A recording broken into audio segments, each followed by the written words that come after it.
what I wanted to tell you, I hit it on with James Brown. Parliament Funkadelic.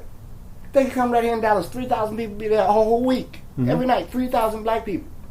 But no white people would know about it.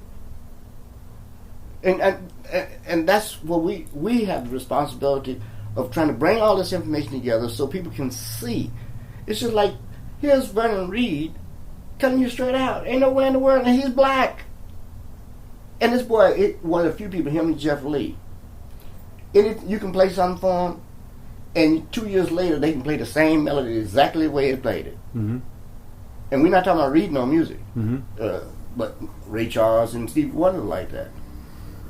But he's saying, making it very clear, it's not in the realm of possibility to be another Miles or Coltrane. So how in the hell the academia going to teach it? It's what I'm trying to get you to see. I'm thinking about it. You know, I'm starting to see because even the black people know it can't be done again. That scene don't exist no more. And it was a whole. It's like you plucked. You were gonna pluck. You open an egg. You broke an egg, and that was the yellow part. What's the yellow part called? At the yolk. The yolk. No. The white part and the yellow part, right? Yeah. And yeah, the yolk. The other part's the white. When you bust the egg, and you're gonna make a sunset out of it, it's a little old white stuff that my grandmother used. And I take it off the egg every day. Every day, I take a spoon and take it. A little white line that might come out of the white part. My grandmother said the egg had a cold. That's pure hood shit. And I believe had a cold. I believe to the day, just today. I'm scraping that little white part off, take it out of there. What, that film? No. When you have a hard-boiled egg? No, I open it. When you open the egg, I gotta make it very clear.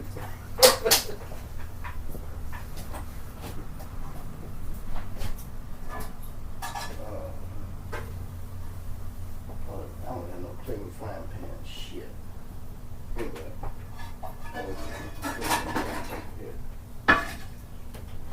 Can you get that light back down the wall right there? Right. Gotta watch this. Come on, light. Let's see what my stuff. When you open the egg, you see that part of those extra bits, yeah. That's the part, like academia to me, took that part as the part they're going to call jazz. And the yellow part, and the white part, y'all left all that out. I hear you. That's what I'm trying to say. Now, how do we explain that? That's what I'm trying to say. Instead of taking the yellow part or the white part, you just took this part right here. Those little bits of white. Right. Every morning, I take these parts out. Okay. Because my grandmother told me that egg had a cold. What, it looked like a snot? Right. All right. It looked like booger. Same reason I won't eat okra. My father used to grow it to sell. My mother used to cook it all the time. I wouldn't eat it. All right, now I follow you. And chitlins either. I ain't never had no chitlins. I come home, I walk through the door, I smell chitlins. I wouldn't stay at my aunt. That shit smells too bad. All right, now I get it. But that's what I'm trying to say. It's like what has been taken out and exposed to academia, and the reason it hasn't produced anything. It hasn't created anything because it hasn't created the environment. That music came from an environment. John Murphy, a definite environment. You have to understand, the army had opened up where black people could move up in the army and shit. What Vernon was talking about, Malcolm X and all that shit had opened up an environment that had never been exposed or seen before. Mm-hmm. And the police wasn't just taking us to jail for no reason. You know, it hadn't gotten to this Nazi influence, total influence in the environment. It's locked the environment down now. Mm-hmm. So that part that is missing, he's saying very clearly, as far as the way I can hear him saying, the realm of possibilities that happen ain't gonna happen. It can't happen because the environment is not here for it no more. You know, if you go to a concert, Parliament Funkadelic is going to be over in Dallas on May 10th. My father's birthday, right? Mm-hmm. I took another girlfriend of mine a long time ago over there to Dallas to see him. I couldn't even buy. I had my Gold Express card. I couldn't buy the tickets. I had to go get another card to buy the tickets. And you had to buy the tickets in advance. Because he had figured out ain't no need of getting ripped off playing gigs. So George Clinton organization figured out, well, y'all got to pay for these tickets before we come. Mm-hmm. Because promoters will run off with money. They do it all the time. You know? That's what happened to me New Year's Eve. So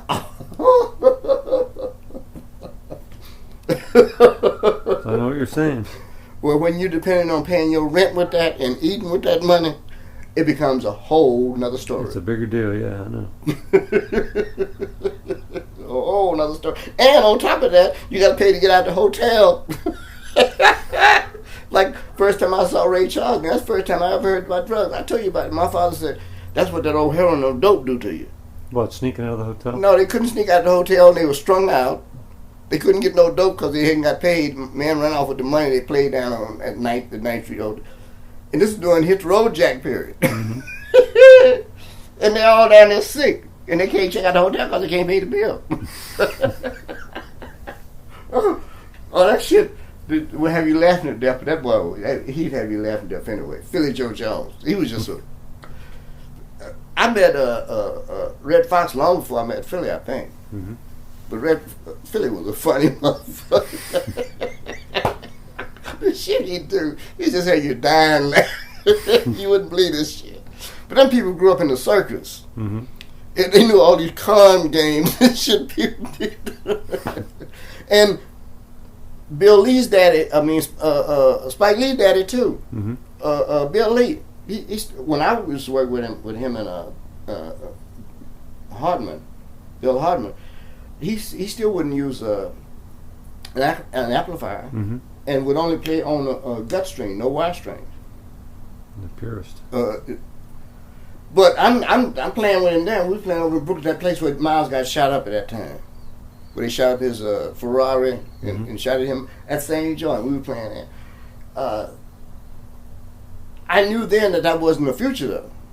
I knew he was limiting himself. I understood that. Mm-hmm. I didn't say that, but I could see the future much clearer than he could. Mm-hmm. You know, being a purist. What I'm trying to say. But where did they get you?